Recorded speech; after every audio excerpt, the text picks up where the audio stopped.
আজকে আমি দেখাবো থালপোষ বা ঠাকুরের আসন হিসাবেও এটা ব্যবহার করা যেতে পারে। তো থালপোষটা কি? থালপোষটা হলো যে প্রসাদী থালা চাপা দেওয়ার জন্য যে জিনিসটা ব্যবহার করা হয়, উলের তৈরি বা সুতো দিয়ে তৈরি করা হয়, সেটাকেই বলা হয় থালপোষ।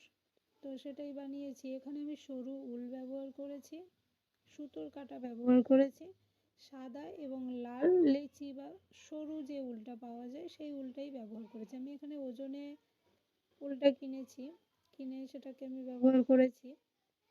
তো এখানটাতে প্রথমে একটা আমি বুনে নিয়েছি, সেটা দেখতে পাচ্ছ। তার উপরে আমি এটা বানাচ্ছি আর একটা ওটার মতো করেই। তো ওটার মাঝখানে দুটো রাউন্ড লাল দেওয়া হয়েছে, একটা রাউন্ড সাদা দেওয়া হয়েছে। ওখানটাতে ঘর বাড়িয়েছি সেটা বোঝা যাচ্ছে।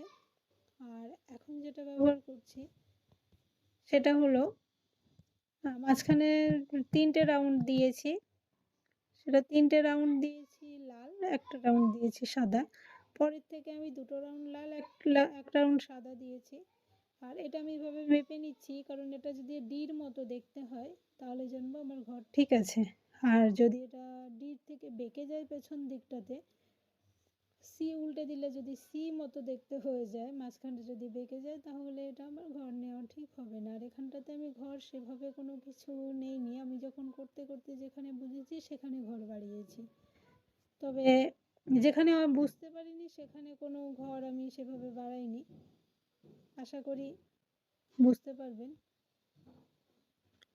তো তারপরে এখানে আমি পরবর্তী ভিডিওগুলো, এই ভিডিওটাতে আমার কোনো মেজারমেন্ট কিছু আমি দেখাতে পারিনি, তবে আশা করি পরবর্তী ভিডিওগুলোতে আমি চেষ্টা করব মেজারমেন্টগুলো দেওয়ার।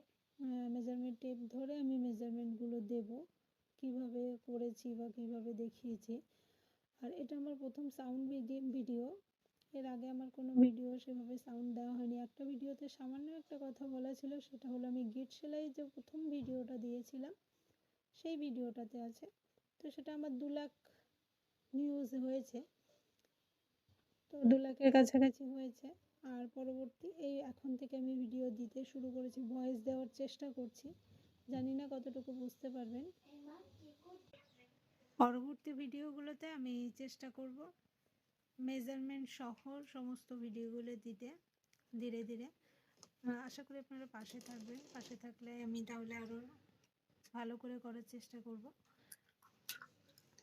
তো আমার এটা কমপ্লিট হয়ে গেছে। এবার সাইডে আমি চেনটা বুনে নিয়েছি। চেনটা আমি 4টে চেন বুনেছি, 3টে ঘর ছেড়ে, 3টে করে ঘর পরপর আমি চেনগুলো জয়েন করেছি।